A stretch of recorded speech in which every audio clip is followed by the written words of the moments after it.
Today is Wednesday, September 24th in the year 2015. I'll move the microphone away about 10 feet so I don't blast your eardrums out. A couple of announcements before we begin. We have two ill council members. Council members Ramchal and the council president.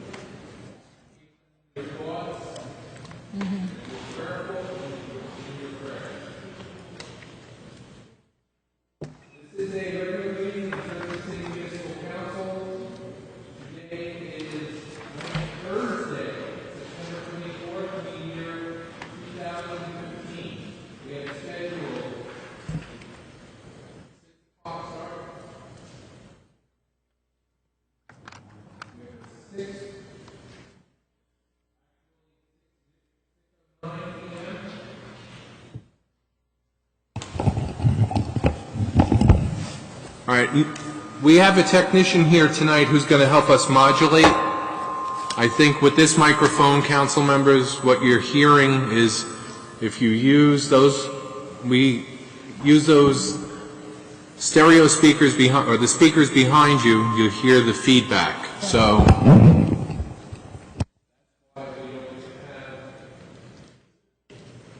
Let's go.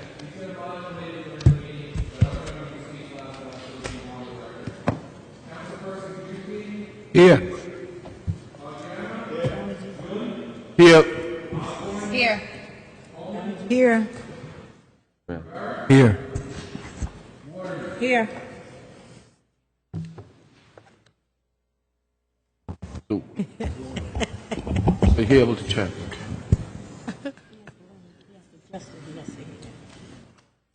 Okay, would everyone kindly rise to observe a moment of silence? Alice Bartels, she's the mother-in-law of Michelle Hennessy, Deputy Tax Assessor. Sir Jimmy and Lady Betty Wenvige for the loss of their son Jason. And Police Officer Kithriotis. Gloria Jean Finney Legay, the wife of Pastor Legay.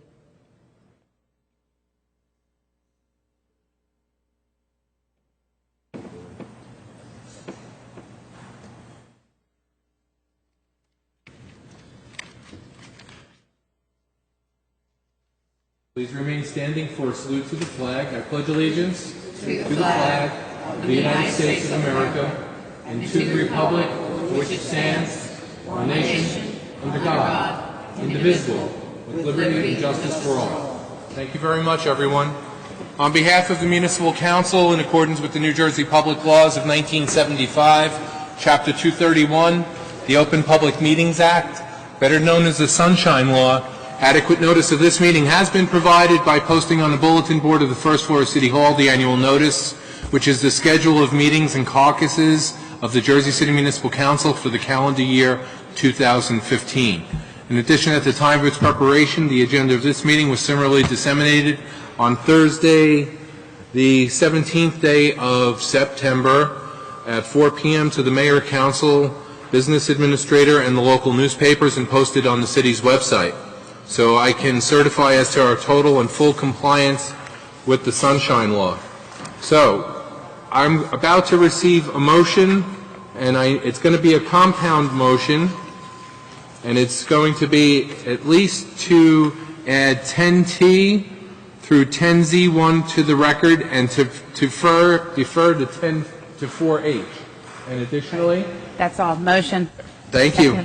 Motion by Councilperson Osborne, seconded by Councilperson Coleman. On the motion, Councilman Gajewski. Aye. Graziano. Aye. Yun. Aye. Osborne. Aye. Coleman. Aye. Rivera. Aye. And Acting Council President Waterman. Aye. Those items are added to the agenda. Testing. Moving up right to the top of our business tonight, and it gives me great pleasure to do it. Testing. Item 4H, City Ordinance 15129, an ordinance dedicating that Spruce Street to the dead end along Liberty Avenue, also be known as Frank Brzezicki Way. It's going to be my pleasure to read it into the record. It's right in front of you. It's right in front of me. Margaret has it. Oh, thank you, Margaret. I'll give that to... This is an ordinance dedicating that Spruce Street to the dead end along Liberty Avenue, also be known as Frank Brzezicki Way. Council as a whole offered and moved adoption of the following ordinance. Whereas Frank Brzezicki was born on March 9th, 1925, to Anthony and Agatha Brzezicki. In 1943, the Brzezicki family located to Jersey City. And whereas Frank Brzezicki enlisted in the U.S. Army and was deployed to France and Germany during the height of World War II. Wounded in the right leg, Frank spent 2 years in a German hospital recovering from his wounds. And whereas Frank's injury left him disabled, he was awarded the Infantry Combat Badge, Bronze Star, and Purple Heart Medal, of which he was very proud.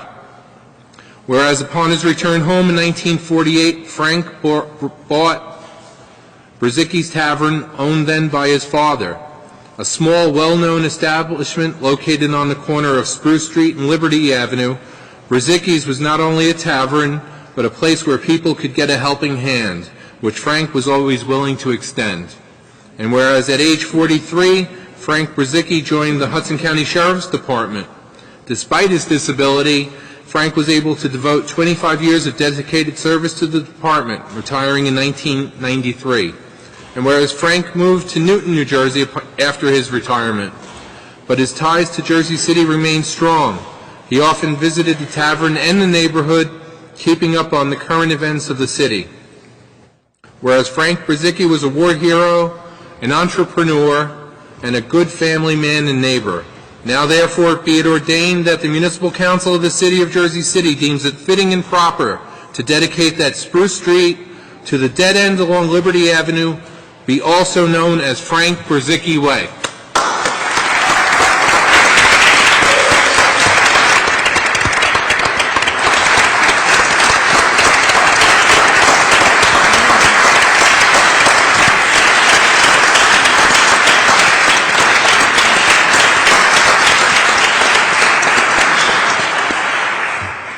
This is a public hearing on the ordinance.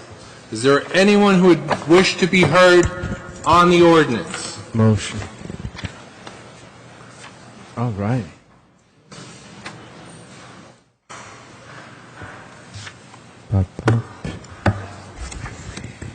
Testing. Testing. Good evening, everybody. Good evening. Tom Brzezicki from Frank's Son. As we've carried on, just to let you know quickly that I think we're the oldest continuous family business in the tavern in Jersey City. We've been 70 years. Okay. I would like to thank everyone, council members and all, for their help in bringing this about. I'm sure Mom and Dad will be very happy where they are. But I got one special thank you, and that's to my daughter Karen, who's been pursuing this and went and got it done. So thank you for everything, and I appreciate it. And if you're around on October 10th, we're having our 70th anniversary. I'm gonna put this on the camera. Okay. Brzezicki's Tavern 70th anniversary, Saturday, October 10th, 2015.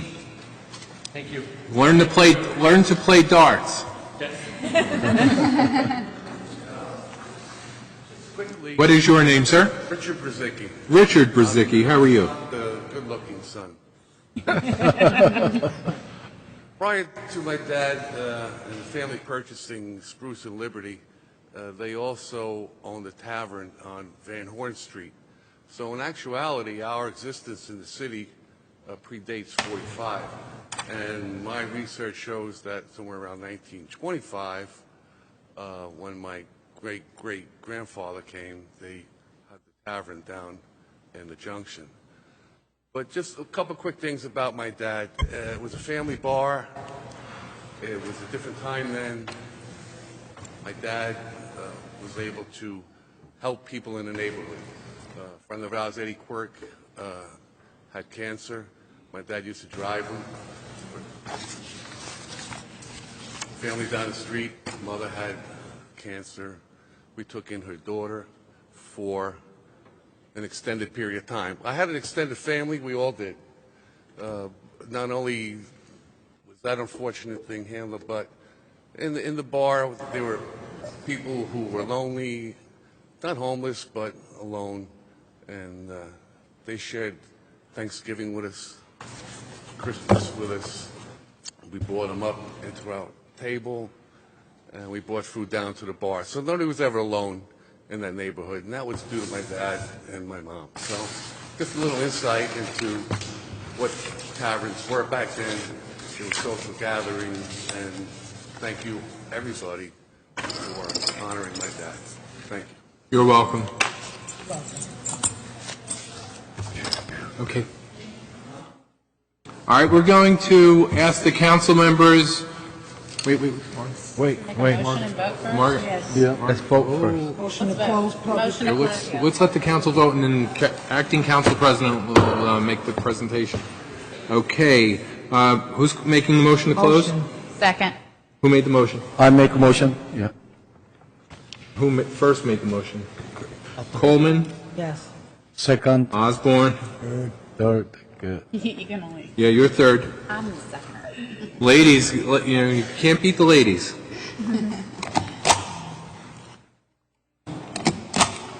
To close the public hearing, Councilperson Gajewski. Aye. Bajiano? Aye. Yun? Aye. Osborne? Aye. Coleman? Aye. Rivera? Aye. Waterman? Aye. Okay, we have a 7-0 vote to close the public hearing. For the final adoption of City Ordinance 15-129,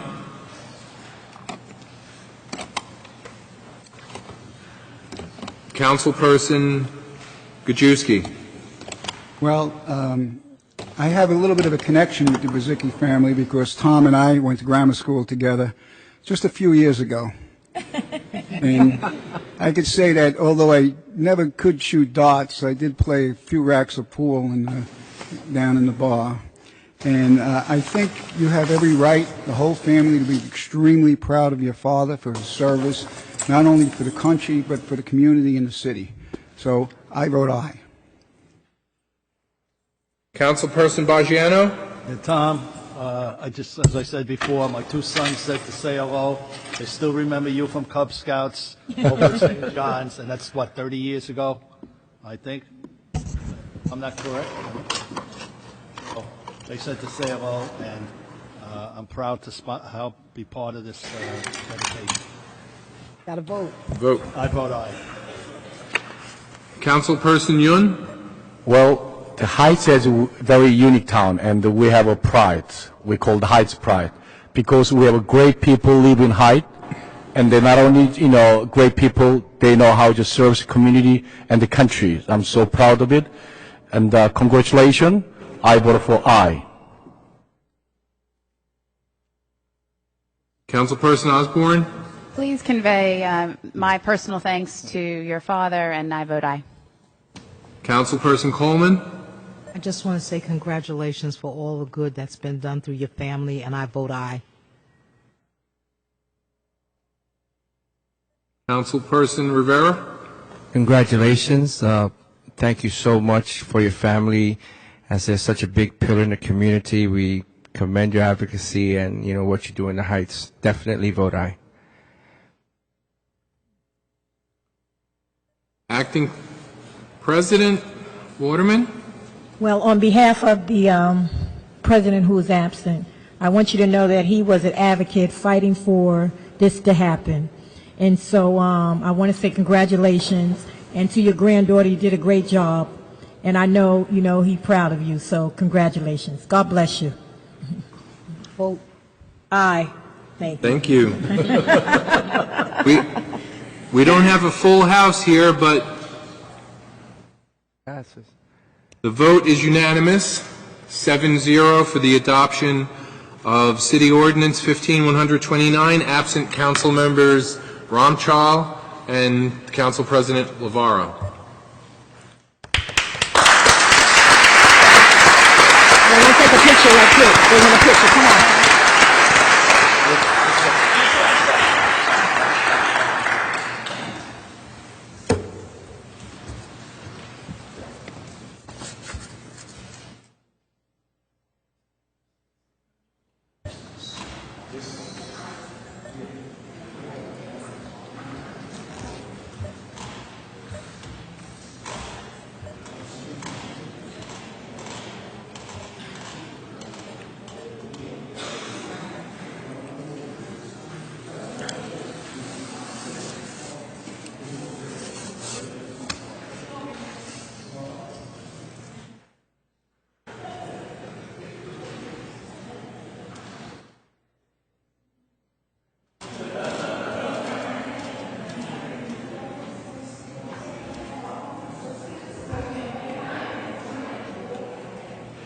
Time to take a break.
All right, council members, that was a very pleasant experience for us.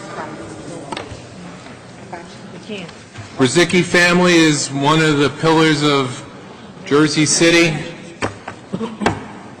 holding up the south end of the western slope, right? Thanks so much. We've been like family over the years. It's great to see all of you and give my love to Dad, okay? We'll see him at the unveiling, right? Won't we? Why? Because Bob just Okay. said that. So when we get to that one, All right, allow me, council members, to read the ordinances, first reading ordinances into the record. Yeah, we'll do that later. Sean, would you? I'm sorry, would you mind? I'm sorry, man, that's a little, it's like punishment. All right, council members, we have only 3 ordinances to consider tonight. B has been withdrawn by the business administrator. 3A, City Ordinance 15-132, an ordinance of the Municipal Council of the City of Jersey City adopting amendments for the addition of an art gallery use to Chapter 345, Article 1, Definitions, and Article 5, Section 60, Supplementary Zoning, again, for art galleries. B, the ordinance for the off-duty employment for police officers has been withdrawn. C is an ordinance of the Municipal Council of the City of Jersey City adopting the scatter site redevelopment plan. D is an ordinance amending and supplementing Chapter 4, paid sick time of the Jersey City Code. 3A 3C, and 3D. 3B has been withdrawn. Councilperson Gajewski for introduction. Aye for introduction. Bajano. Yun. Osborne. Aye for introduction. Coleman. Aye for introduction. Rivera. Aye for introduction. Waterman. Aye for introduction. We have a 7-0 vote for the introduction of ordinances 3A, 3C, and 3D. 3B withdrawn. Council members Ramchal and Lavaro absent. This evening, when I say a 7-0 vote, that will mean council members Ramchal and Lavaro absent. Council members, we're going to move to second reading ordinances. 4A. That's for the sick day increase. Okay. Hey, second reading ordinances. Let's party. 4A, City Ordinance 15-122. An ordinance approving a 5-year tax exemption pursuant to the provisions of New Jersey statutes annotated 40A:21-1 et sec. and Section 304-12 of the Municipal Code for property designated as Block 14301, Lot 13 on the city's tax map and more commonly known by the street address of 102 York Street. This is a public hearing on the ordinance. Are there any members of the public wishing to be heard? Motion. Second. Motion by Council President, seconded by Councilperson Osborne. The ladies have it again. Ladies night.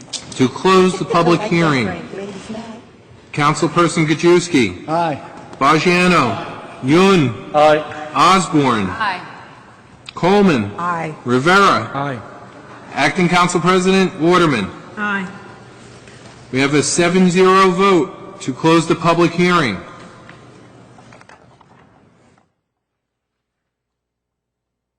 For final adoption of City Ordinance 15-122,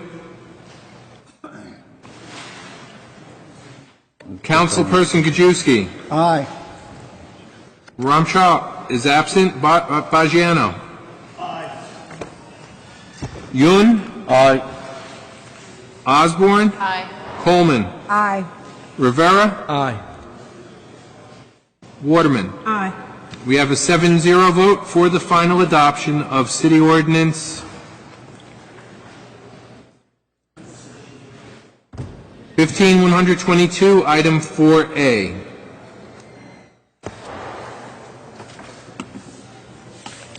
On to Item 4B, City Ordinance 15-123. It's an ordinance supplementing Chapter 332, Vehicles and Traffic, Article 2, Traffic Regulations, amending Section 332-5, One-Way Streets of the Jersey City Code, designating Brooks Place from Huron Avenue to Kennedy Boulevard as a one-way west, and designating Huron Avenue from St. Paul's Avenue to Brooks Place as a one-way south. This is a public hearing on the ordinance. Are there any members of the public wishing to be heard? Motion. Second. Heard,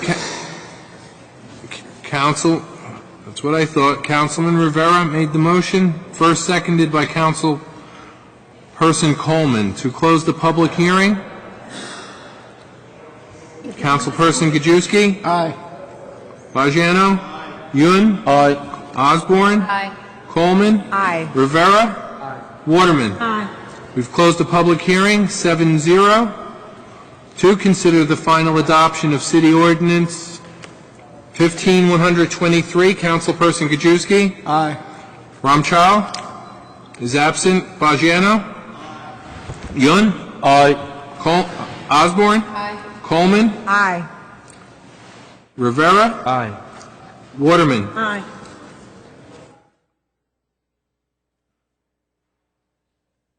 We have a 7-0 vote for the final adoption of item 4B, City Ordinance 15-123. On to item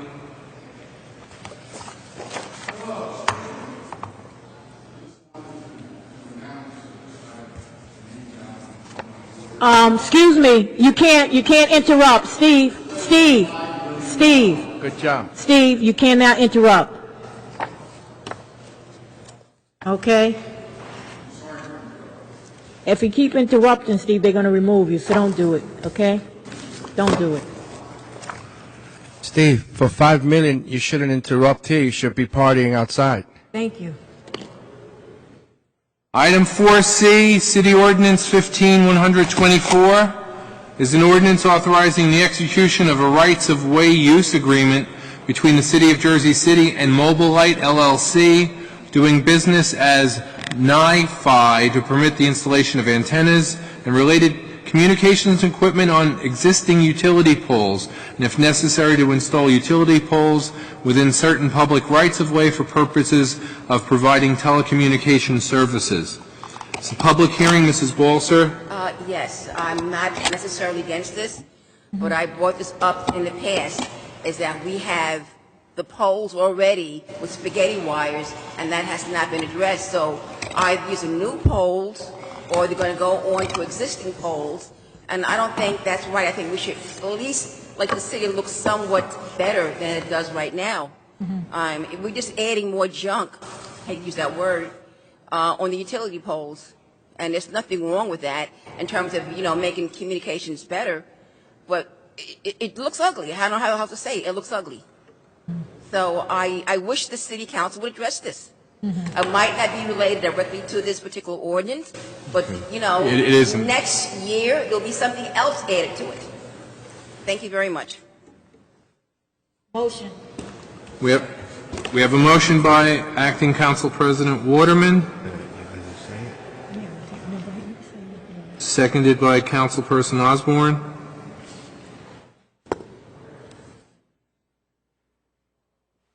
To close the public hearing, Councilperson Gajewski. Aye. Bajano.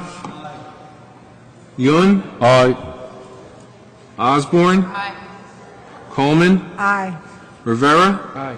Waterman. Aye. Public hearing is closed, 7-0. For final adoption, Councilperson Gajewski. Aye. Bajano. Yun. Well, actually, as she mentioned today, one of the issue about the spaghetti wire, and contact with the law, City of Jersey Law Department to draft some kind of ordinance. Wait. The court reporter's not getting you.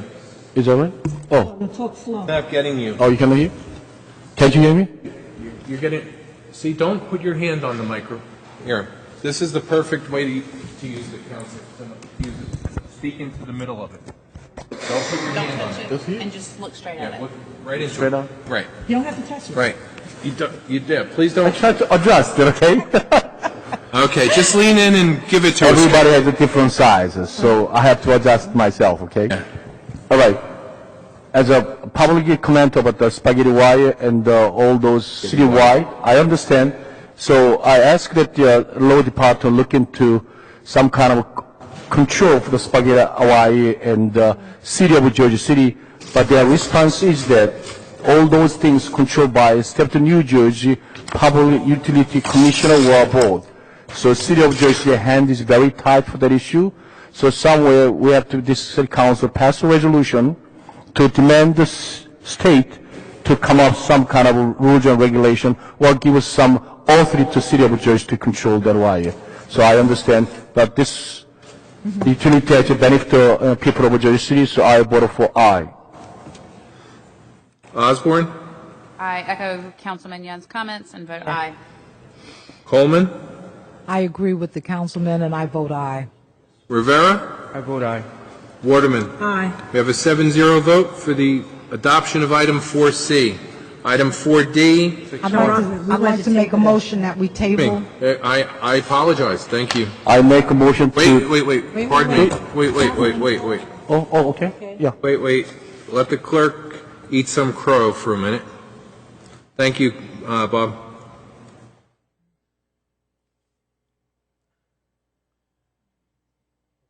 That's why I have this little device. We have a no by Councilman, so it's a 6-1. 6-1, Councilman Boggiano voting no. That's the final adoption of 15-124, item 4C. On to item 4D. 4D is City Ordinance 15-125, an ordinance of the City of Jersey City and the County of Hudson, New Jersey, amending Ordinance number 10-085 of the city, finally adopted July 14, 2010, providing for the acquisition by the city of real property in the city and the construction of various improvements thereto, and appropriating $7,700,000 therefore, and providing for the issuance of $7,333,300 in general improvement bonds or notes of the City of Jersey City to finance the same. This is a public hearing on the ordinance. Then after the public hearing, Robert, we're going to table. Steve, this would be the time. Steve? Robert. Steve? Motion. Steve? Robert. This would be the time. Oh, We are going to, after the public hearing. okay. Steve? Hi, Vicki. Absolutely. Okay, thank you. My name is Vicki Hyman. Get a little, bend that up to yourself, Vicki. Make it comfortable. It'll bend right up to you. Sandy. There you go. Okay. Yeah, great. My name is Vicki Hyman, Hyman, and I am the owner of the 6th Street No, we Embankment. cannot hear. Why that mic is not working is... More loudly, how's that? Okay, thank you. I'm Vicki Hyman, the owner of the 6th Street Embankment. Before you issue more bonds and spend more money on the embankment, you should tell the public how much money you have already spent and how much money you will have to spend. You cannot keep dipping into other funds and issuing bonds to pay the lawyers hundreds of thousands, actually millions of dollars for another park for the elite residents of Ward E. You are about to authorize an additional $373,000 in bonding costs and another $450,000 for additional expenses. Tonight you're going to spend another $823,000. What are you going to get for that? Where's the park? This ordinance says that the estimated cost of the fictional park is $7.3 million, less expenses. You heard your own officials tell you that just the land for this park is worth between $50 and $100 million. You know that the city cannot afford this. You've already spent nearly $2 million of the original bond money and less than $6 million for a park that will cost $100 million plus. Ward E does not need another park, and the taxpayers can't afford to spend millions, more millions, simply because you want to punish my family, along with me, the owner of the embankment. You need to come to your senses. Thank you very much. Thank you. Thank you. Motion. I did Wait. No. Steve, This is a public hearing. Is there anyone else wishing to be heard? Go ahead, Steve. I'm Steve Hyman, Vicky's husband. We've met on many occasions. Excuse you, do me a favor. Would you close your microphone to you? I'm sorry, could you take your hand out of your mouth? Yes. Close the microphone to your mouth, so we just cannot gotta- hear. just, Yes. yeah. Is this better? Yes, that is. We're working with the system tonight, so Yeah. go ahead. Anyway, I just got this ordinance yesterday or today, but yesterday was Yom Kippur, and I didn't have time to analyze it enough. But what my wife just said is accurate. I've had a hard time for the last 10 years, and I'd like to be on the record telling Steve Phillip that it's a waste of time, and I don't want to hurt him, and I don't know why he wants to hurt me. We bought the property free and clear. We didn't steal it from anybody. On the contrary, Jersey City's been trying to steal it from me and my family for years and years and years and years and years before anybody that's sitting here was not here. The only one that was here is Robert Byrne, and he knows about the indiscretions that hurt me through the years. I can't believe that Jersey City really wants a park at that juncture. We offered them parks. We offered them everything, but for whatever reasons, they came by deaf ears. Now, you've got to understand that you can't talk out of both sides of your mouth, but the administration has been doing that. We were in litigation and still are on the tax liens. Can I talk about tax liens? You have to stick to the ordinance. I'm sorry? Stick to the ordinance. You have to stay on the ordinance, Steve, please. Okay. So we've been trying to give the help that Jersey City needs, and instead of, it's one of my favorite sayings is, do you want payables or you want receivables? Well, I'm a businessman. There's a few other business people on the podium, and a bunch more of smart people. If Jersey City were to acquire this property, they would be taking it off of the tax rolls for years. I explained it at one of the earlier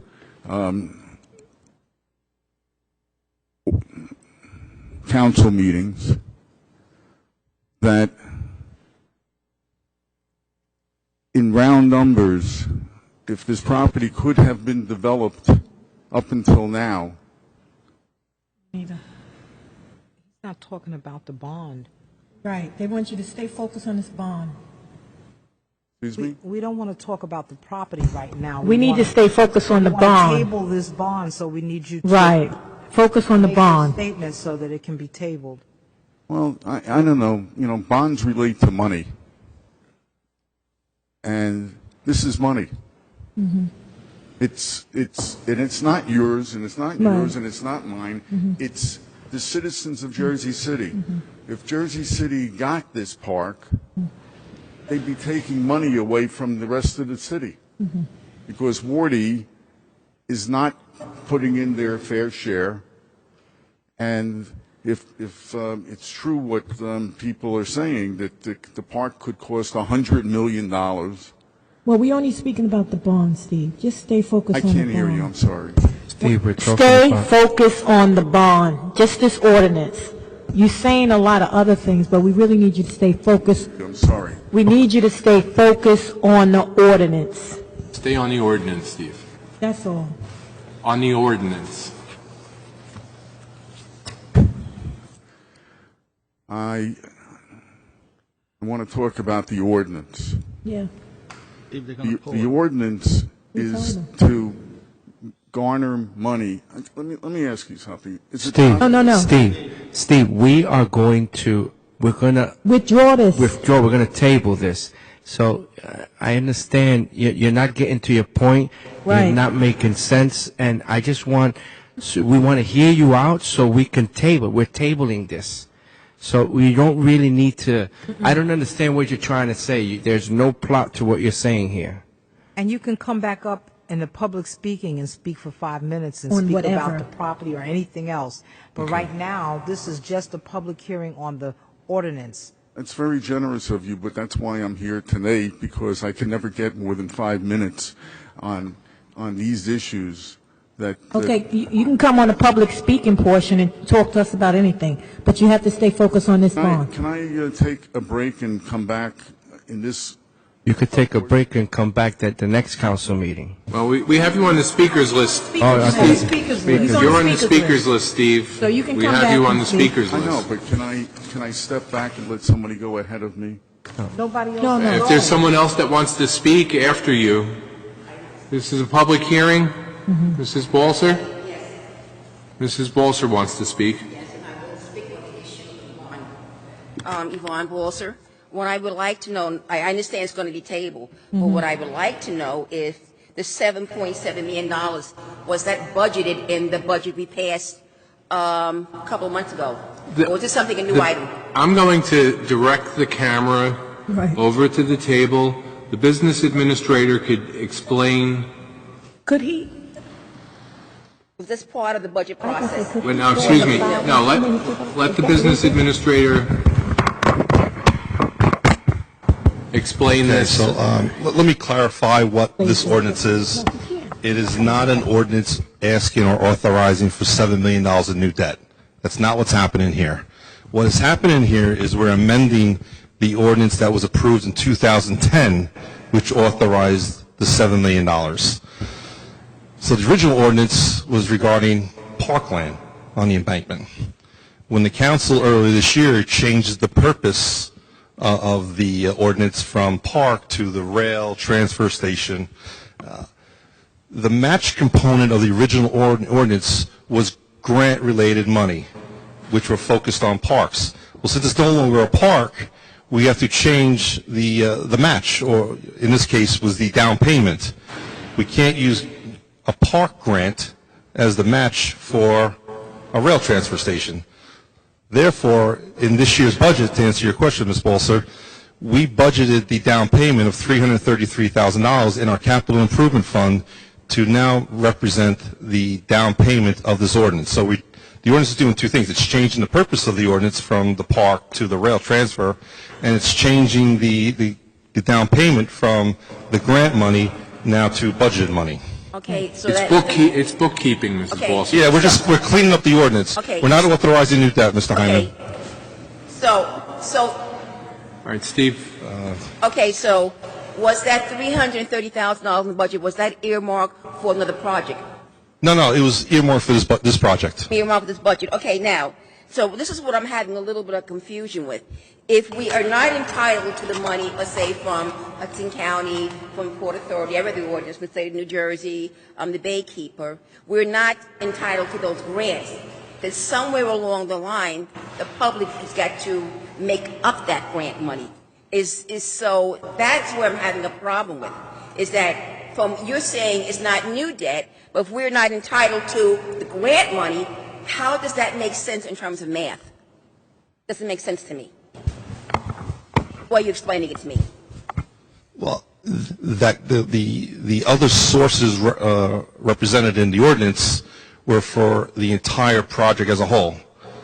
Obviously, they're not available for this project. So whenever the legal issues are resolved, the project will have to be rebudgeted and new funding sources will have to come to light to fund it. Okay, so in theory, I'm not putting words in your mouth, I'm trying to say this. In theory, you're saying this is not new debt, but down the road it will be new debt because we did not qualify. Am I correct, yes or no? Depending on what the project is. Well, see, this is what I'm having a problem with government, and I don't mean to attack you personally, you're a very nice gentleman, is that I'm hearing one thing in this ear, but my brain is processing it as another way. If the city is not entitled to something because it is considered parkland and now it's been reclassified as railroad land, then the city is not going to have that funding source. So you're saying this is not new debt, but to me it's like gobbledygook, and I don't mean to be sounding disrespectful to you. It doesn't make sense to me. It has to be if there is no, if the Baykeeper in Hudson County in the state of New Jersey and all those other folks in the past, Port Authority, will not give us money, a grant money for rail lines, then it appears to me that the city of Jersey City will have to give money for the rail lines. That's what it sounds like to me. But the way it's coming out, you're saying it's not new debt. It's like me trying to tell children, this pen is not really a pen, it's something else. But I see it as a pen. And I've been in the classroom for 30 years. So I don't understand the way you're addressing it. I have a problem with this because, number one, I remember when this was going on when Mayor Schundler was mayor, and this issue came up, but I was never interested in it, to be very honest. I'm interested now because it's tax dollars. And was the one thing that hurts the city the greatest is our debt. The debt is enormous. When you look at the gross debt, we're talking about almost $800 million. And if we didn't have money to pay the people for terminal leave, when we had to bond for that money for terminal leave, I don't think we could afford this. I'll be very honest. And I know, I'm familiar with that because I'm from downtown, my husband's from downtown. And if the city was to take on this as either a rail line, which I find ridiculous because it's not going to be a rail line, but that's like taking someone's property and calling it a rail line when it's not a rail line, or if it's going to be a park, it's going to cost a lot of money. And we should not be passing legislation to say that to take someone's property. Now, on a personal level, I only met this gentleman here at council meetings. We're not, outside of that, I don't know him, but I'm defending the right of taxpayers and people who own the properties. I don't have his resources or his money. I'm thinking to myself, I could be him. Neither does he. And I wouldn't want you to do that to me. Because I saw it done years ago to the Peter Mako behind me when I lived downtown. They took land from regular homeowners, put in redevelopment agency, and those people got nothing for it. And they could not fight. He's fighting because he has the money, but probably is taking wear and tear on his health, most likely. I think it's wrong. I think the city should settle, and I don't want my tax dollars to be used for this. There is a lot of contaminated soil through the years on the oil trucks there. It's not just the bond for this. We will have to later on bond to remediate all the oil that has seeped into those rocks. Those things it's very toxic. So don't tell me this is going to be, it's like New York City. It's not going to be like New York City. It's a toxic area. I've seen the things fall down. I've seen the oil seep into that. This is going to be a lot. It's window dressing, so we're going to do this. But as a taxpayer who has seen the budget explode, bonding explode since I've been coming here, I am shocked. I'm absolutely shocked. And I'm asking you to say no. And I know you're going to table it. The problem I have with the tabling it is that at another council meeting when I leave, you can easily untable it without having a public hearing. And that concerns me. And this might be one of many stuff. Because the mayor is going to run for governor. He's going to say, look what I did. But in the meanwhile, who's paying the bills? People like me. So, I want this whole thing to stop. I want you to vote no. I don't want something said that this is not new debt. To me, it is new debt. Like this is a pen. And it's not a magic wand. Thank you. Thank you very much. Thank you. Thank you. Let's close the public hearing first. Motion. Wait, who made the motion? Diane, Steve, you have to wait till the public hearing is open to I speak. made a motion. We have a motion by Councilperson Coleman, seconded by Councilperson Osborne. Yes. Close the public hearing.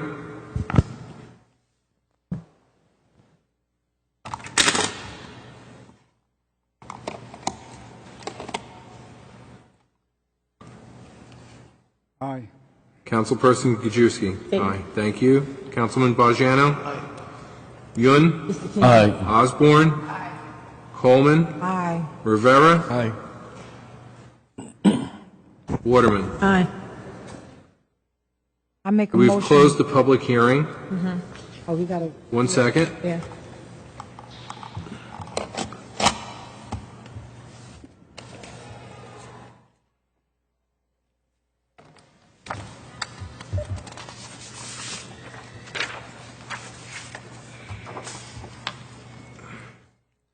Okay, who's going to move to table? Motion to table We have a motion to table ordinance 15.125. 15-125 Yes. after the close of the public hearing. Second.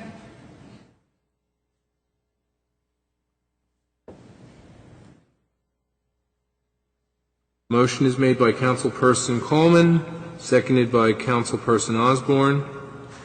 To close the public hearing, Councilperson Gajewski. Aye. Ramchal is absent. Bajano. Aye. Yun. I thought we were voting to table it. This We is closed to it. table it. Oh, okay. You said close the public hearing. So you need to. Excuse me, this is to table, I apologize, to table City Ordinance 15-125 after the close of the public hearing. That's what you heard. That's what I said, right? Yeah, okay. Right. Want to make sure. No, you said motion to close the public hearing. Oh, sorry. It's okay. And this is to table it after the close of the public hearing. Councilperson Gajewski and Councilperson Bajano voted aye. Councilperson Yun? You know, this is actually issue. 2010, when they, at the time, City Council approved the $7.7 million bond, that for the purpose of that, the Creative Sun Park, 6 embankment, whatever we call. Today, they ask the City Council amend the purpose of fund, $7.7 million, so City of Jersey City in the future can be tomorrow, can be next year, can be 3 months later. We give them authority to City of Jersey City to able to issue $7.7 million bond to purchase of land, and we're talking about railroad business we're going to get in. So if we issue $7.7 million, the bond authority City of Jersey City is very, very dangerous, because when you see, we don't even know how much will be total project cost. We have to be, get the land, we have to connect to railroad, and really we don't know. So I feel uncomfortable to this table, and then later on, and the public don't aware that what's going on at the $7.7 million, and they easily, she say, untable it, can pass. So it's untable it today is a very feel uncomfortable, you know. So I'm gonna vote for no for untable, as a table. I'm gonna vote for no. Okay. Councilperson Osborne? Aye. Coleman? I'm going to vote aye because I have some serious concerns about the bond. Not only that, but I have more concern that we weren't made aware of this before we changed the project for this property without knowing that this bond was in existence, because it happened in 2010 and we weren't aware of it. So I was uncomfortable with that. And I'm going to say that I need to be made aware of what the project's going to be and where the money's going to come from before I vote aye. So I vote yes to table it. Yeah.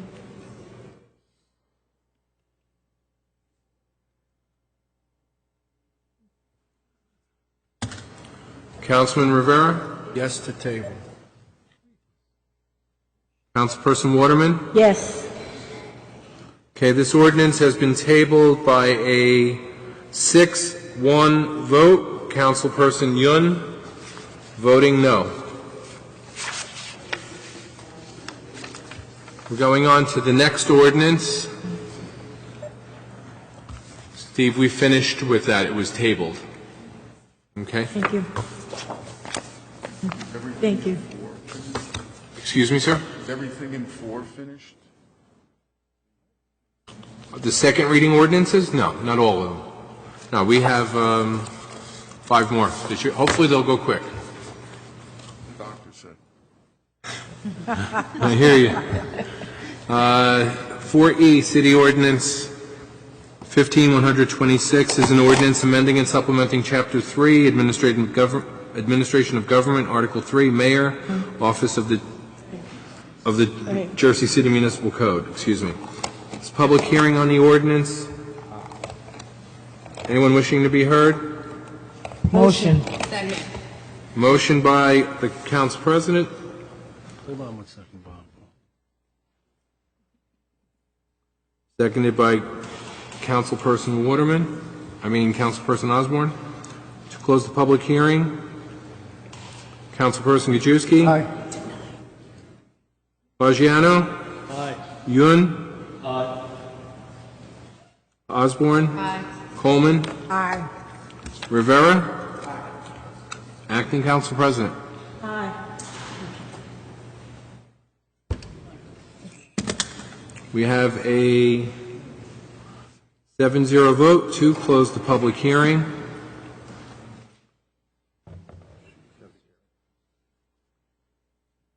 For final adoption, Councilperson Gajewski. Aye.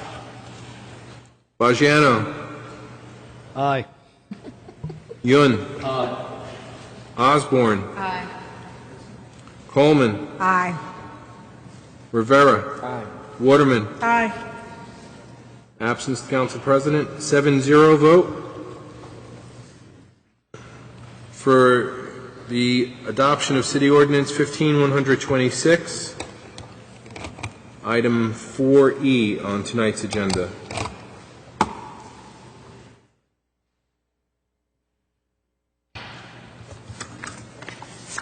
Item 4F, City Ordinance 15-127, an ordinance amending Chapter 81, Advertising Materials, Article 1, Handbills and Signs of the Jersey City Code to impose a minimum fine for the illegal distribution of handbills. It's a public hearing on the subject ordinance. Mrs. Balser. Yes, I would like to know how is this different from the handbill ordinance that was passed by Mayor Schindler and his administration? Well, this would be different because the handbill, or like, let's say the shopping folios that everyone used to get in the old days would get thrown up on the porch or thrown on the sidewalks. This would prevent people from putting advertising materials, say, under windshield wipers and just sticking them anywhere where they just could become urban tumbleweeds, basically. You know, this is a very good ordinance for the protect the people of Jersey City. Well, the only problem... Wait.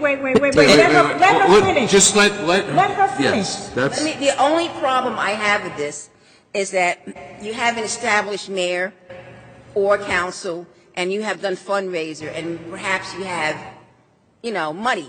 Then you have somebody who's probably 30 years old, very upset, but limited means, and they want to campaign. Right. And the only way they can campaign is by reading doorbells or handing out handbills. And there's nothing that says a person can't hand something to someone, and there's nothing that says someone can't go on to someone's porch and put it in a mailbox, if there is a mailbox, but they can't leave it where it might become trash.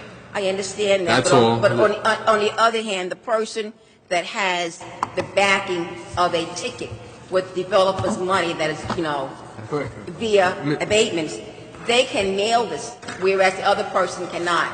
And I have to think about that. I mean, honestly and truthfully, I think many Well, of I'll tell you, I just think Mrs. in terms Balser, of the next generation just- coming up here, I'm speaking for them. Mrs. Balser, a person is more likely to get it if it's delivered by the candidate than if they put it in the U.S. mail anyway. Well, I'm just speaking for the young person who's 30 years old and is very upset This has about nothing to do something. with, this isn't political advertising. This is Thank you very much. this is menus and other nuisance things that dirty our streets. Yvonne, To answer Yvonne. your question directly, your question was, how does this differ from the ordinance passed under Mayor Schindler? It's the same ordinance. What this does is it imposes a minimum fine as per the Faulkner Act, because the Faulkner Act allows the municipal court to have a... Minimum fine. The minimum fine is $100. And what's the maximum? The maximum is $2,000. Well, that's a lot. Well, that's the minimum and maximum as set by the Faulkner Act. So that's all this does. It changes that. It adds to the definition section that handbills can include business cards that people slip in windshields and things like that. Those are the only changes. Intimidating. It really is. Thank you very much. Yvonne, they haven't enforced the Schindler ordinance since it's been passed, because I pick up the Chinese literature on my steps, I pick up the car repairs on my steps, on our thrown on the lawn. It has never been enforced, and I think this is wrong. Thank you. Okay. It's good. Oh, it's wrong. Okay. This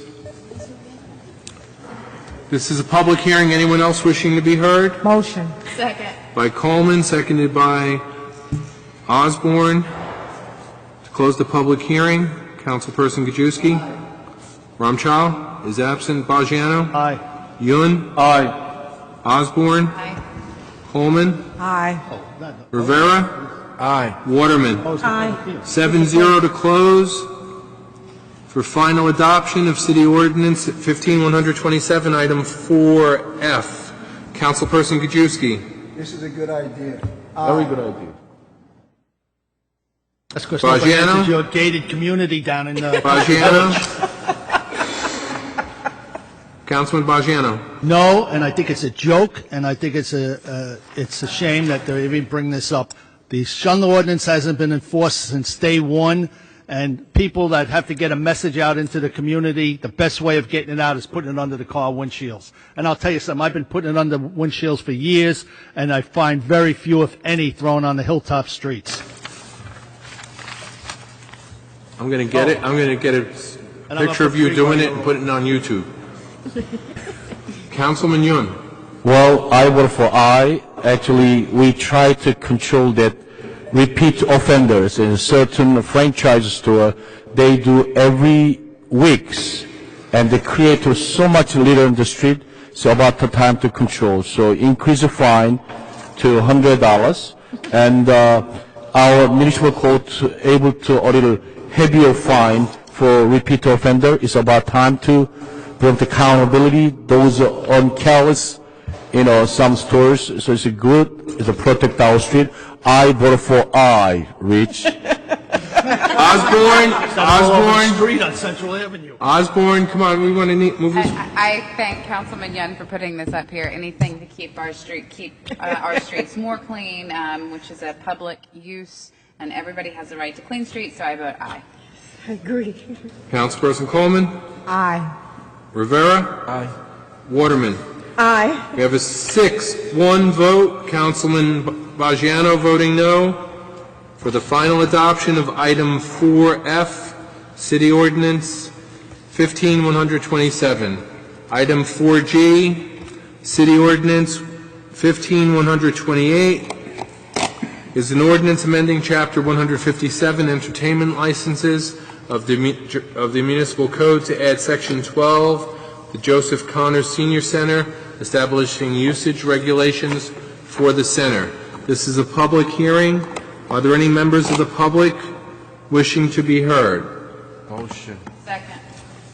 By Mr. Rivera, seconded by the lady, Councilperson Osborne, to close the public hearing.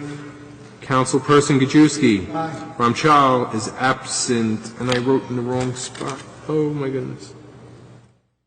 Hang on one second, everyone.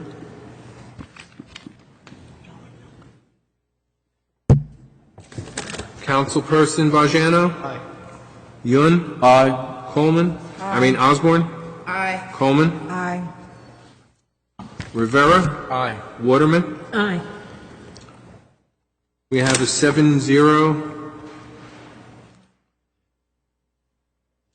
vote for City Ordinance 15128. Closing. That's the close of the public? Yeah, that's the closing. I would like to motion to table this until we talk to more seniors. And also, I have a problem, and my area has a problem. The Bethune Center is a community center, and its charge is $100. So if we're going to start charging centers to rent rooms, I think it should be across the board, the same cost for every rental for a room. So I would like to motion to table it until it can be revised and revamped to reflect the same thing across the board. We have a second to the motion? Second.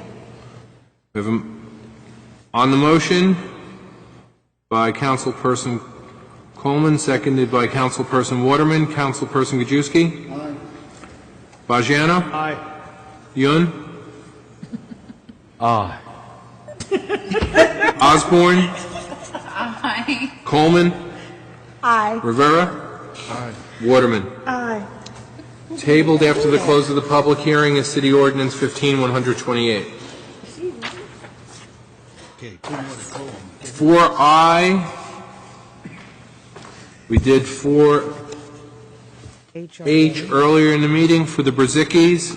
4I is City Ordinance 15130. It's an ordinance amending Chapter 304 Taxation, Article 6, Long-Term and 5-Year Tax Exemptions, the Affordable Housing Trust Fund of the Jersey City Municipal Code. This is a public hearing on the ordinance. Any members of the public wishing to be heard? Yes, Yvonne Balsa, could you explain how this is being amended, please?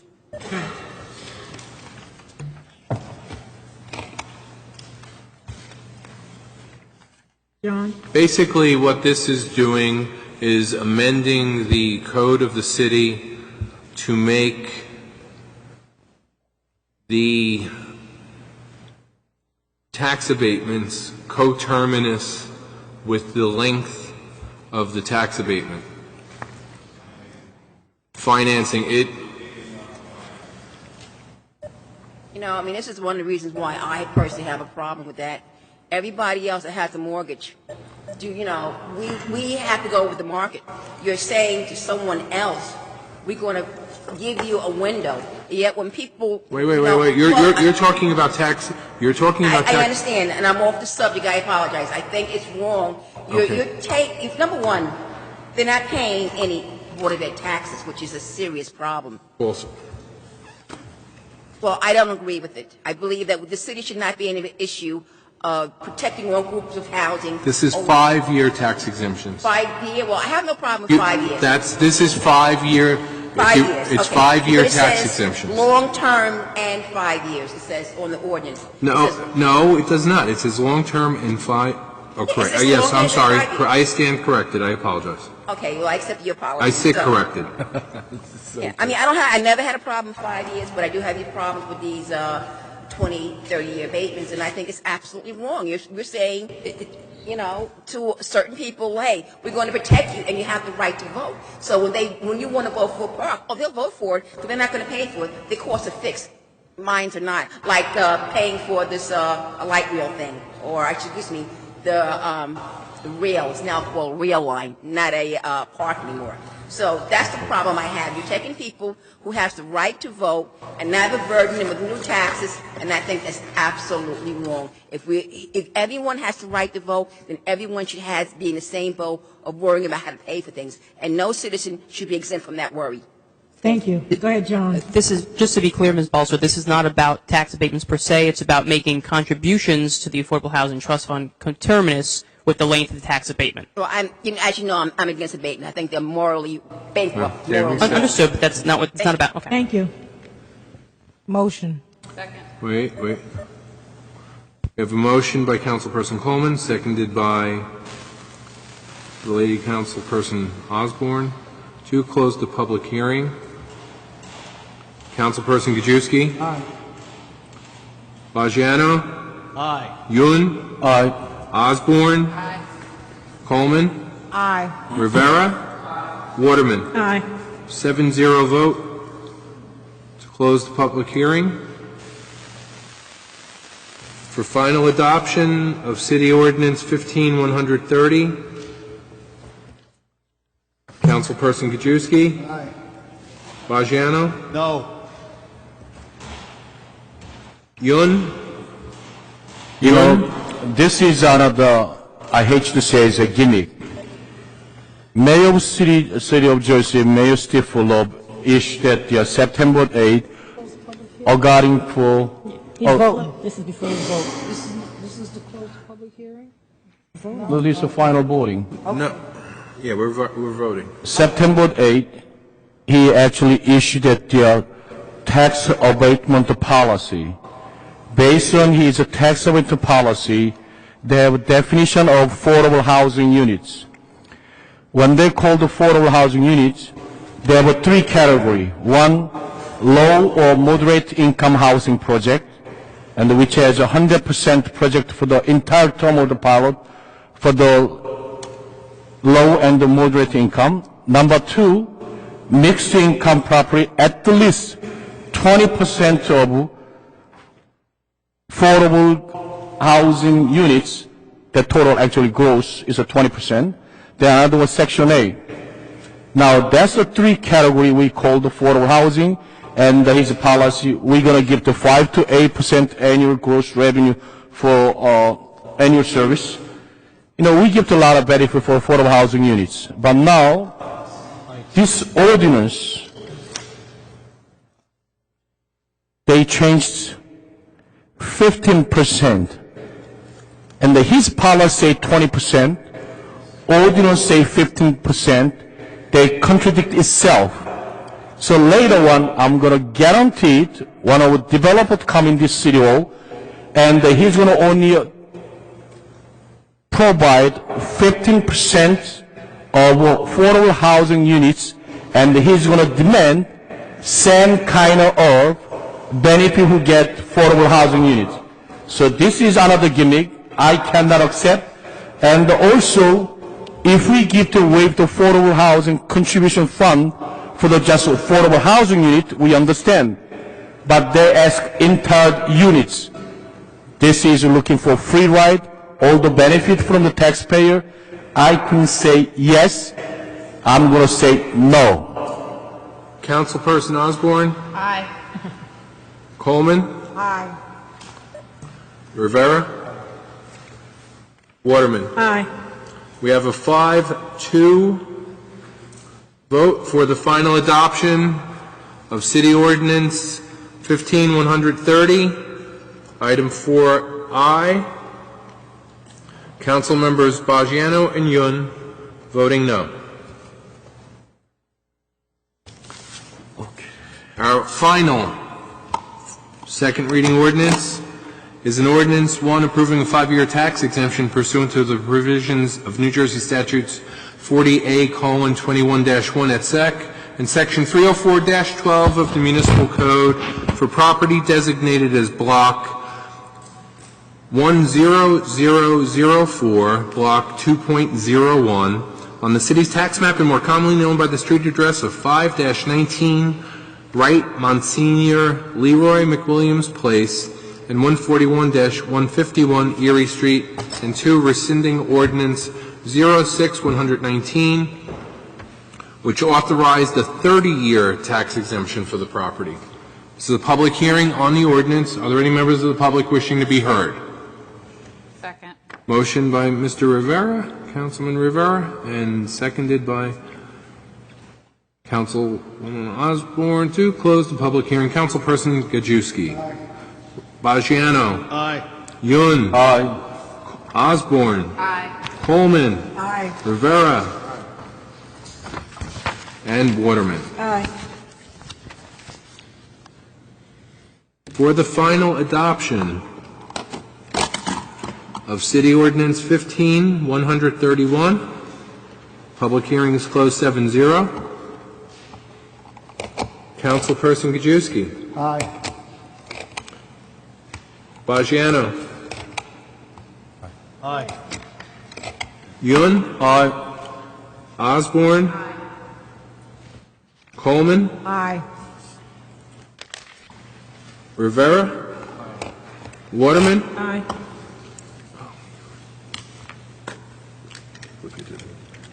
Hold on just one second, everyone.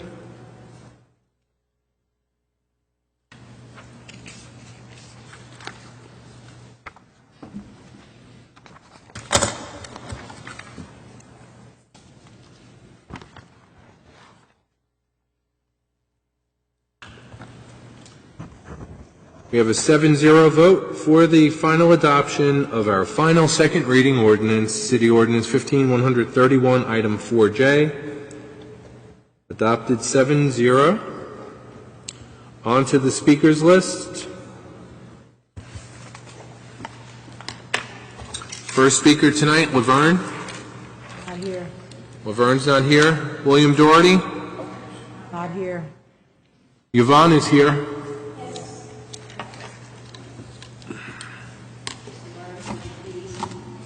I needed to stand up. Thank you. Thank you very much. Oh, I needed that. Thank you.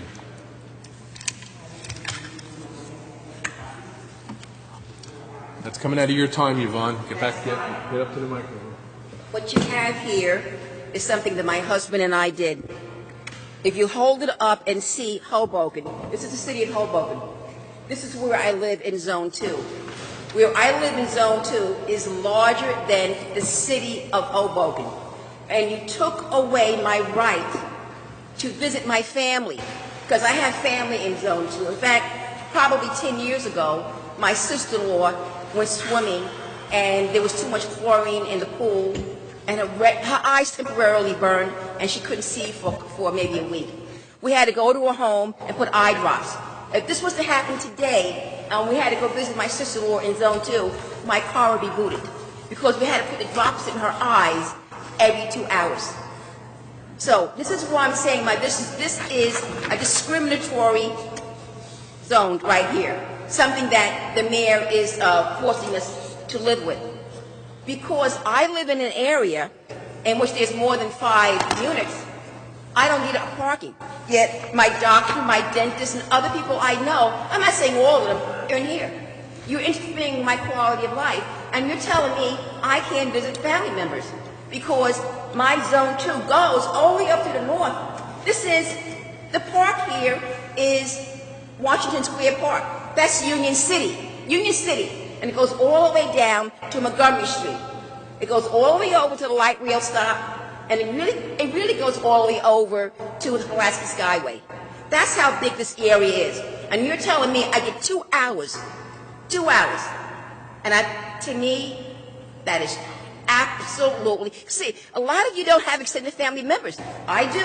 My husband's family go back to the 1880s. We have family all over the place. And you're telling me I can't see my... If she gets ill now, because we only allowed to have 2 hours of parking, without having my car booted? That's absolutely wrong. I'm asking you to fix this. To give us zone permit parking so if a family member has an illness, we don't have to worry about having our car booted, taking care of our family members. The other thing I want to ask, and now I have 2 minutes left, so I'll address this to Mr. Administrator. I would like to know when McGreevy left Jersey City and went to the county, and when he returned. You can email me this if you don't know the information right now for those 4 months. Give me the timetable for that.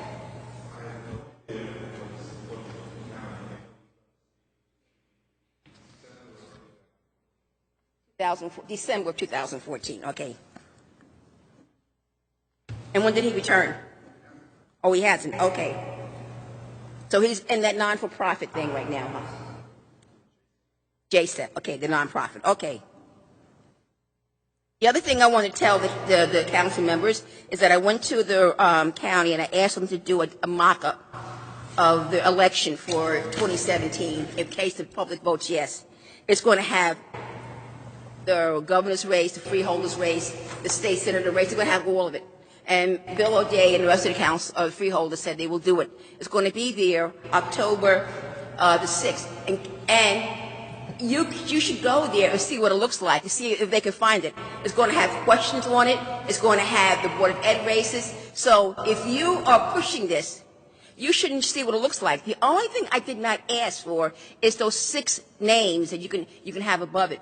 So I have to email Bill O'Day and ask for that. I want you to know what this will look like, and it's going to be on a regular voting machine. So please attend the freeholders meeting to see what your name will look like when it's squished like the ballpoint of my pen here.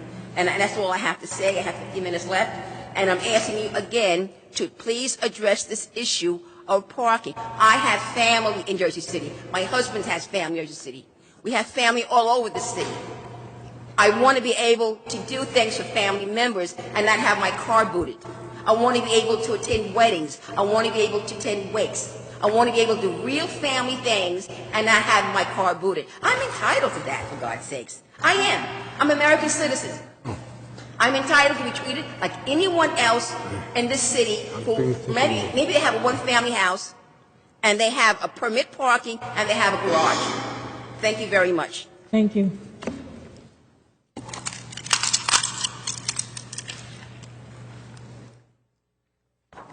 Jamie Vasquez is not here. That's Steve. Oh, I'm sorry, Steve. Steve. I have my glasses on. I can't see with my glasses on. Can't see with my glasses off. Opposed now. Lift that microphone up, Steve. So I'm a little bit more composed now. And I have with me a document that was presented, and it's on record in the U.S. District Court for the District of Columbia. And it's plaintiffs Jersey City et al. Versus Conrail Corporation defendant and 212 Marin Boulevard LLCs et al. That are the defendants and interveners. And that's the property that my wife owns. This declaration came from Dean Marchetto, a very professional, hardworking architect in Hoboken, and he's done any number of projects. Right, he writes here, I make this declaration upon my personal knowledge of the facts related herein upon which my statement and conclusions are based. I'm a licensed architect and planner in the state of New Jersey. I am also licensed as an architect in New York, Connecticut, and Pennsylvania, and have been actively engaged as a professional in the development design of major residential and commercial structures in Jersey City and along the Hudson waterfront in Hudson County, New Jersey, as well as elsewhere.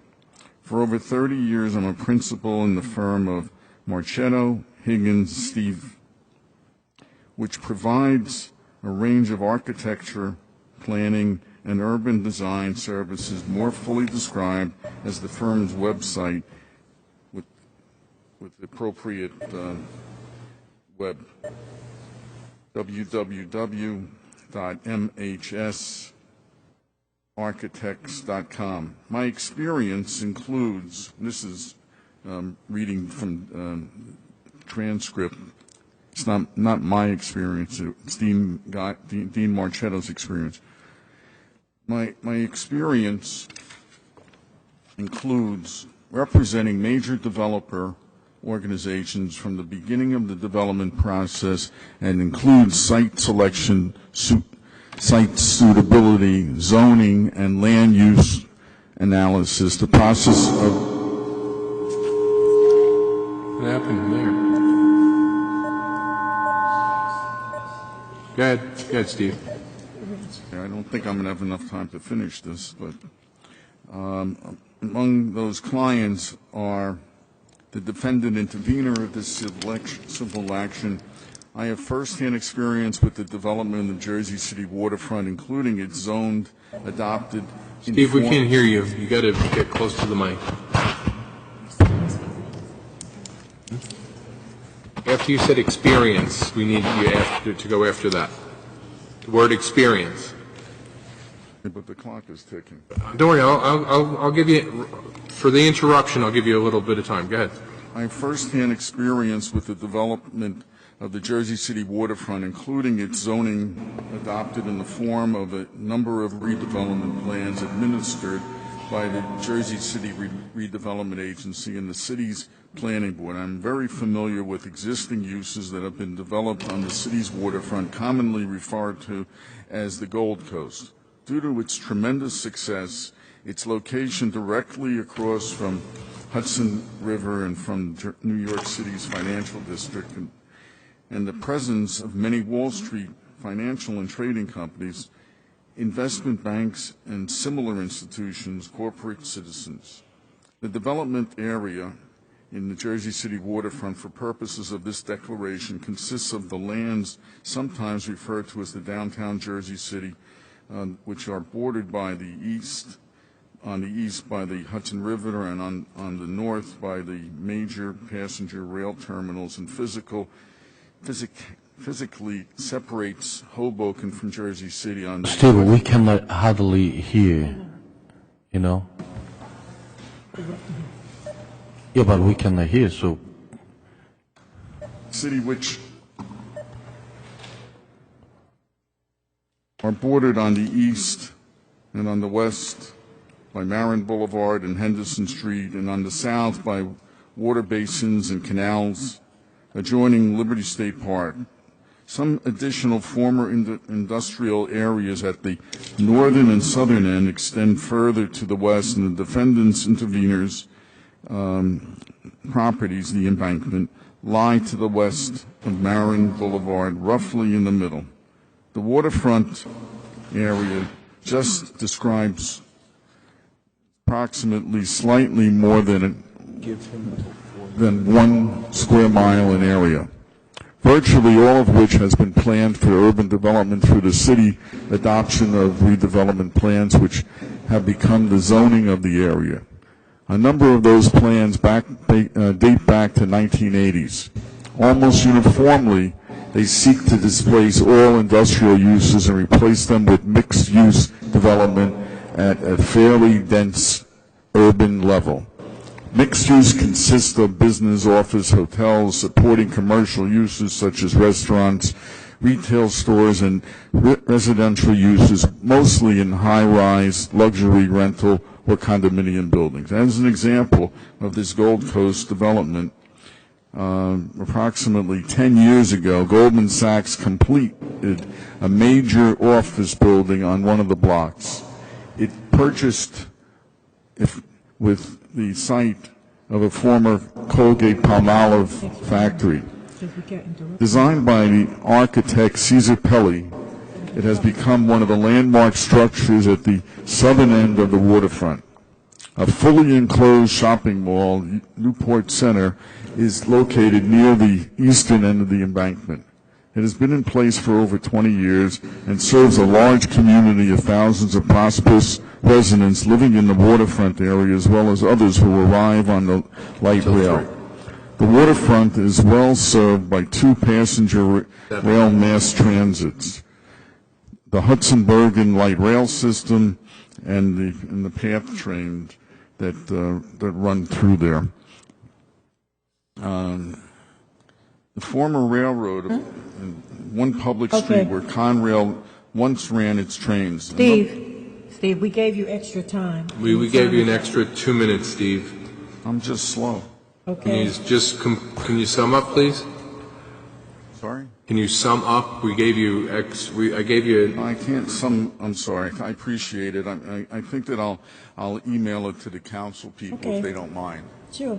Terrific. Thank you, sir. Thank you. It'll sound better coming from them than from me. Thank you for your time. Thank you. And thank you for your consideration earlier. Thank you, Steve. Jamie Vasquez is not here. John Guarini.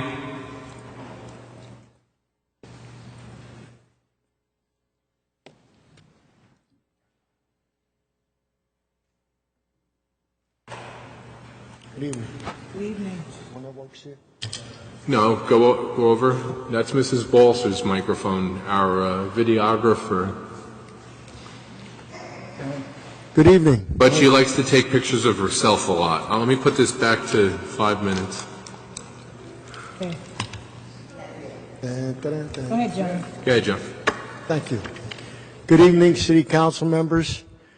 I'm here tonight to represent the 9/11 Memorial Committee of Jersey City. No, the one you were right in front of, sir. Sorry. I'm here to represent the 9/11 Memorial Committee of Jersey City tonight. The 9/11 Memorial Committee. Excuse me? Go ahead. No, just continue, please. And I would like to thank all of you who attended this year. It was a wonderful memorial this year. We were able to console a lot of people, meet with a lot of family members, which is our job, to not forget our soldiers that are over here fighting this war, the police department that are constantly under attack, fire department, Jersey City Medical Center, the Hyatt, the Port Authority, who participate with us every year, as well as the members of the Memorial Committee. My co-chair is Gary Nye, Joseph Napolitano Sr., Detective Frank Carabella, Barbara Bomersky, Mary Ann Costello, Teresa Sortorelli, Maria Sortorelli, Greg Rivera, Michael Riccadone, Louis Natara, Carol Lester, Frank Messina, Robin Allen, Jordan Allen, Hank Fellows, and Luis Gonzalez. We've been doing this for 14 years. And in the 14 years that we do it, we were appointed by the late great Mayor Glenn Cunningham. He was a wonderful person, and he had a lot of compassion for the city of Jersey City and what happened on 9/11. He also set up the first dispatch to go to New York with all the supplies, which came in with Detective Frank Carabella, who was in charge at the time. And he wanted us to have a civilian memorial committee. He didn't want a political memorial committee. And the reason for that is they're going to pick and choose what they want to do and how they want to say it. He wanted people to be in touch with people, the community. Like I say, we're all one community. We're not a separate community, no matter how anybody wants to view it. Jersey City is one community. And that's what he wanted. And we made a promise to him. All the committee members that are here that are still with us all these years later said yes, they would do it. And we've been doing it. But there's a disturbing thing that's going on, and I don't know if it's a protocol or whatever, but Stan Easton did a wonderful job with the program that was put together for, the televised part of it and interviewing. He no longer does the interviewing, I understand, which is really not right. The guy is an experienced interviewer. He's very, very good. And also, when the memorial is being, the program is being placed, it's not being filmed correctly. There are a lot more, I don't know, I don't want to say, I'm not saying this to say somebody's doing something wrong or whatever, but if you're not going to show the whole program that people took all year to prepare, why would you even air it at all? Or at least give us a tape so we could air it on a community channel. This is seen all the way in Bergen County, Essex County, Passaic County. This memorial that takes place here. Channel 12 ran it wonderfully and gave us a lot of credit for what we do, which we don't do it for that reason. We do it because we're patriots, and as long as there's a war on terror, we're going to be here and stick up for our people. And hopefully, next year, we don't have this problem. Next year, we're planning a very big program because it'll be 15 years. We have Wounded Warriors involved.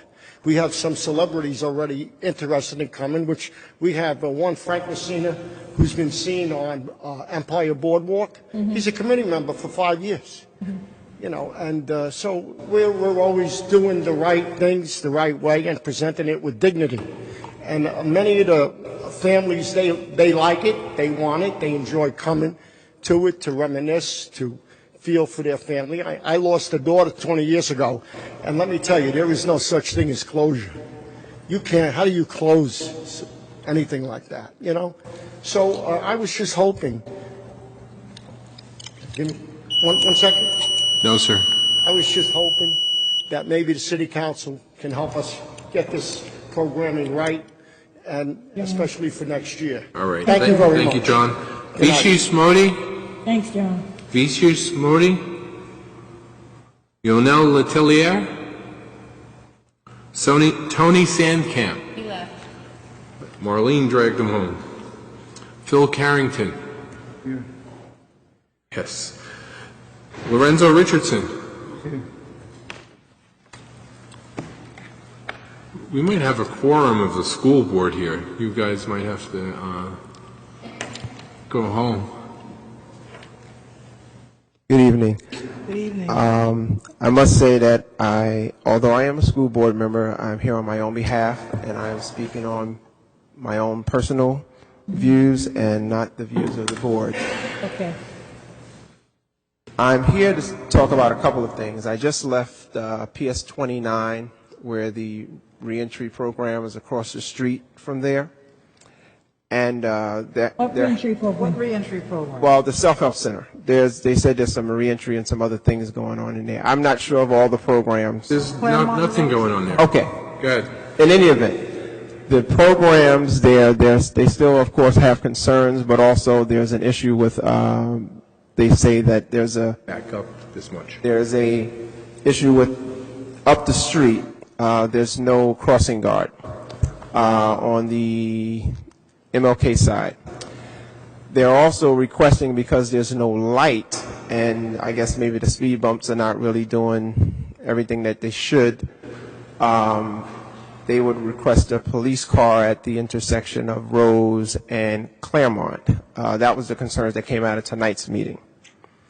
So I'm here myself based on a visit that was paid to by some city council members and members of the community last Thursday, exactly a week ago, and we had a conversation about Eid, Muslim holiday. And when this information came to us, it initially came to us on the 3rd of September in an email, and the date for the holiday was the 23rd in the email that I got. And that got clarified the night of the meeting, that it was the 24th. And then when I had speakers come up, one after the other, expressing their opinions about the holiday,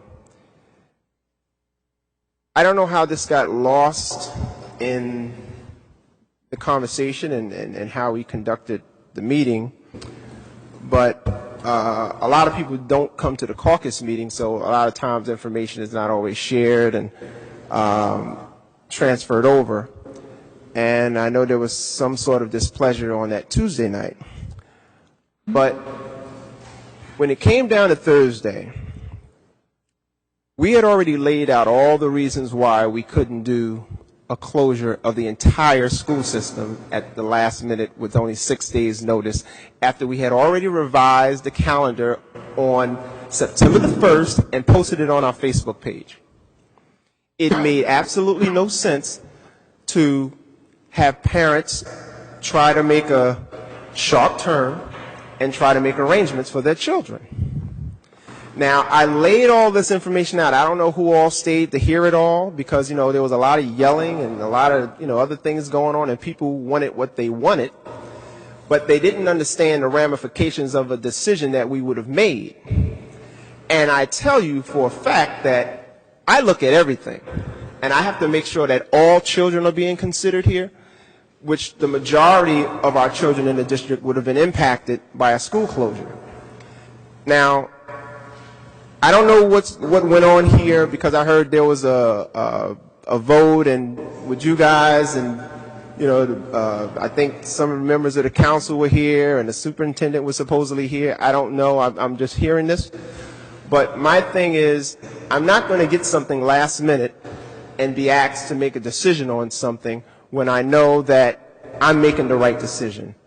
And I don't like the fact that I'm being asked to do something that the council has not been willing to do themselves, because tonight is the night of the holiday, and I don't understand why, if I'm being asked to close down the schools, that business is being conducted right here and now on the day of the holiday that we were asked to close our schools. It makes absolutely no sense. Now, I know it was moved because the Jewish holiday was yesterday, but you moved it to the Muslim holiday. I don't understand that. I don't understand it at all. It makes absolutely no sense to me. But I don't tell you what to do when it comes to making your decisions unless it concerns something of an imminent danger. But I don't think that it should have been brought to the board in that type of manner. Thank you. Nathan Cody. Teddy Woodward. Phyllis Sallow Kay. Jessica Edwards. Jerome Montes. Elaine Zundel.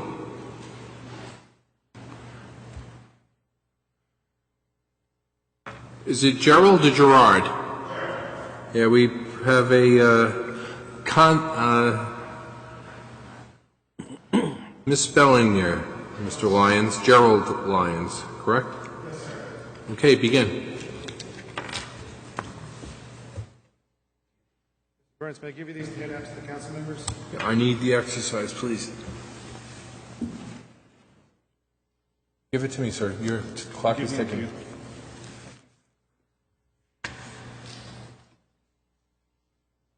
Good evening, council members. Good evening. First off, I am here speaking on my own behalf, not as a representative of the Jersey City School Board. I'm here to discuss the vote taken by the Jersey City Council on September 9th regarding closing the schools today in honor of Eid al-Ahad. And if I've said it wrong, I apologize. I was here in the evening that you voted on this issue and was very surprised that you would vote on this without putting the necessary thought into the outcome of your vote. To help you understand why I voted against closing our entire district, I want to shed some light on the topic. The Jersey City, thank you, sir. The Jersey City School District has approximately 29,000 students, with approximately 4,500 students with special needs and over 10,000 students below grade 6. Closing all schools may require their parents or guardians to get coverage for them or take the day off of work, possibly causing undue hardship. We deal with a large number of students who receive free or reduced cost meals. Closing the school would mean that these students would have no access to 2 meals for that day, possibly even they wouldn't eat. We offer both Morning Stars and Casper programs. Morning Stars allows parents to drop their children off at 7 a.m., and Casper allows the students to stay until 6 p.m. Closing the schools would prevent parents from using these morning and evening programs, again forcing them to find coverage so that they can go to work. Casper also provides an after-school snack and a dinner, both of which would not be served. Closing the schools would affect the salaries of the hundreds of our local residents that work part-time or per diem and only get paid when they go to work. Cutting a day, for example, our subs make $18,000 a year, $100 daily. Cutting a day from their salary on a week's notice might affect their ability to purchase food or fully pay their rent. A comment was made at our school board meeting that we should respect all religions and honor the state-approved religious excuse holidays. Did anyone on this council research the number of days that the state has approved or even reviewed the State Department of Education's policy on religiously approved excuse days? In 1 year, over the 365 days, the state has approved approximately 150 days that the students can take off for excused religious holidays.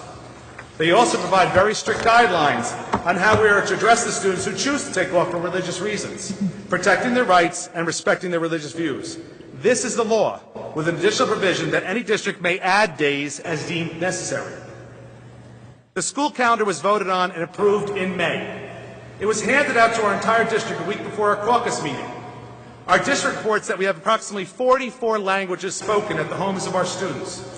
How could we possibly ensure that every student from every school received and understood the change to the calendar that was given to them a week earlier? How many young students might have shown up for school to find it closed and have to figure out what to do? Moving forward into the school year, how do we address any other religious group that comes to us and requests the district to be closed for religious reasons?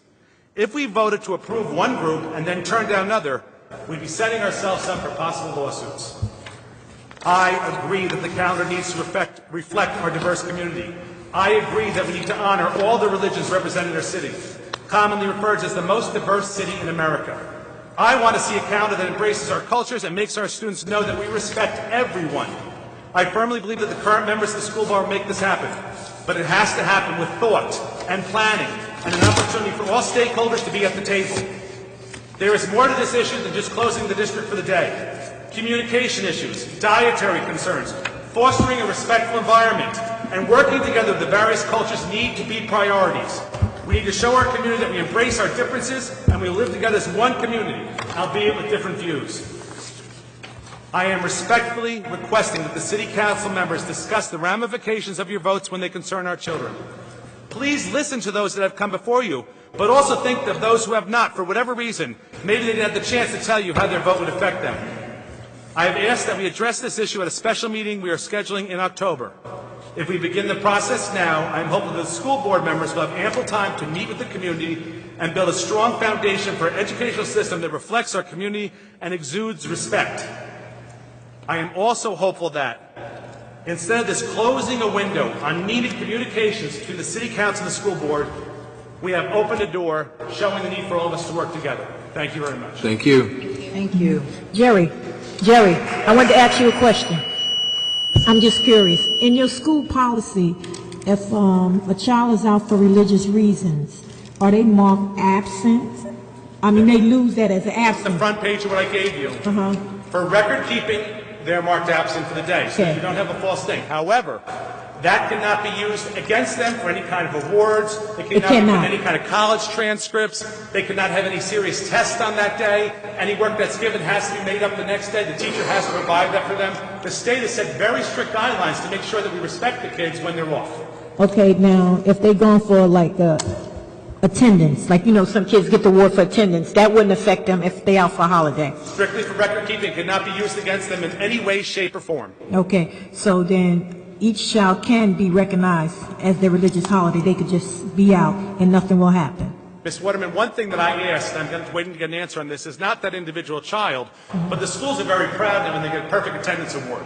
Right. The kids come, the parents Right. come, and I want to make sure that that doesn't affect that either. Right. That, you know, and we have a long way to go to make sure that all of our schools are embracing this. That you're not going to have a rogue teacher that's saying, you took off, too Right, bad, right. you're not getting the test. That we have to make sure that we're enforcing this. Right. The best way of doing that, I think, is to make everyone aware this policy exists at a state level, and that we're going to make sure that we're following it in our district. Thank you, Mr. Thank you. Lyons. Thank you very much.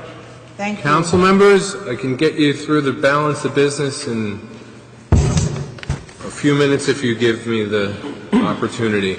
We have petitions and communications, items 6A through 6Z7. Officers' communications, 7A through H.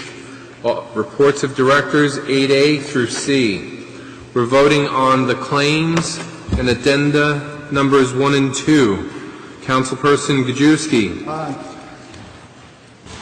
We're voting, Councilman Rivera. We're voting. Okay, I got you. Councilman Baggiano. Councilman Yoon. Aye. Councilperson Osborne. Aye. Councilperson Coleman. Aye. Councilperson Rivera. Councilperson Waterman. Aye. Council President is absent. We'll get Mr. Rivera when he comes back, hopefully quickly. Resolutions 10A through 10L. Councilperson Gajewski. Aye. Baggiano. Yun. Aye.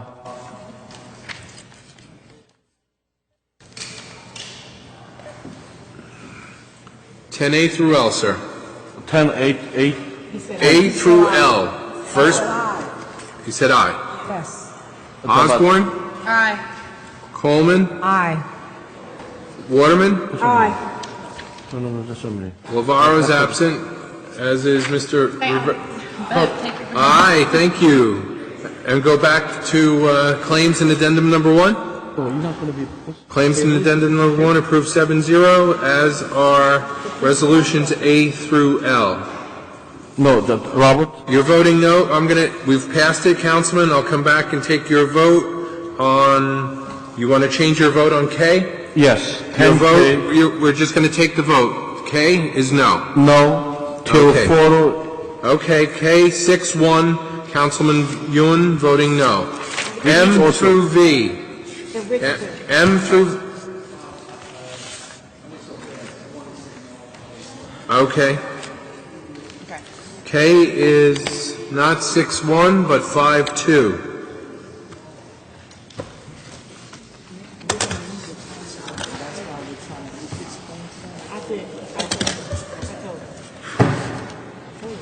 We're 5-2 on K, 7-0 on the others. M through V, Councilperson Gajewski. Aye. Baggiano. Yun. Aye. Osborne. Aye. Coleman. Aye. Rivera. Aye. Waterman. Aye. Council President Lavaro is absent. Trying to go too fast. 7-0 for M through V. Balance of business, council members, W through Z1. Councilperson Gajewski. Aye. Baggiano. Yun. Aye. Osborne. Aye. Coleman. Aye. Rivera. Waterman. Aye. We have a 7-0 vote. for the approval of resolutions 10W through Z1. To adjourn this meeting at 7:57, we have a motion by Councilperson Coleman, seconded by the Council President. Good night. Good night. Say good night, everyone. Good night. We are adjourned 7-0, absent Council members Ramchal and Council President Lavara. Guys.